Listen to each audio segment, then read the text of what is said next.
Good morning, everybody. And what we've got here are two of my dad's Royal Navy helicopters. These are from the early period. So we have a Westland Whirlwind. This is the Corgi die-cast model. And this is in the blue and yellow anti-submarine scheme that these helicopters served in the late 1950s and early 1960s. The Corgi model is quite nice. It does have a pilot figure in the pilot's seat, and detail wise it is a bit nicer than the Amacom model, which I did a video of yesterday.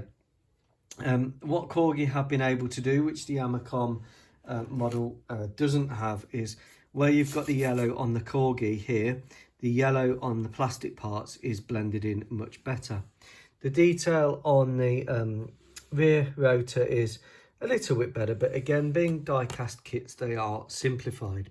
And the problem with all die-cast kits is underneath, whilst you've got a better recess there for the engine, that should really be painted black, and then you've got this recess here, and then you've got a massive hole for the stand.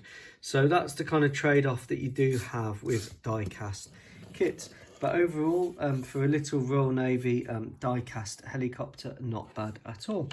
And then we're on to the Westland or Wessex. This is a HAS.3, I believe, the ones that entered service in 1961.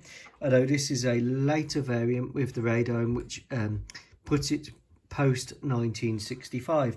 Now, the nice thing about these Corgi models is the doors do open and close, which is fairly useful. And you do have a crew figure here in the doorway, and you do have two crew figures in the cockpit there.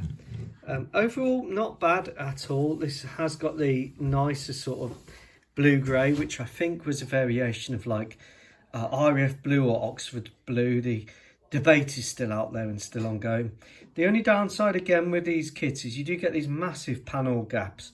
So if you are very careful there, you can see that you can see light through that panel gap, and that's really the biggest problem with die-cast models versus real, if you like, models, the likes of Italeri. So what I tend to do is actually buy these as a base and then fill them and paint them. So I, of course, model What If, and I fill these gaps and then I paint them. And that's the only downside of these die-cast kits. In some of the details is oversized and simplified, like around the rotor hub. Not so on the Whirlwind. And then the panel gaps and those gaps where you have the stand. But otherwise, the nice models, it's just those little areas which set them back. And when you're paying £40 or £50 for one of these Westland Wessexes, that does kind of put, building your own model kit, into perspective, because if you're paying £40 and £50 and you still got to fill it and repaint it, then it's not so good. So there you go, a little review of the Corgi Whirlwind and the Corgi Wessex.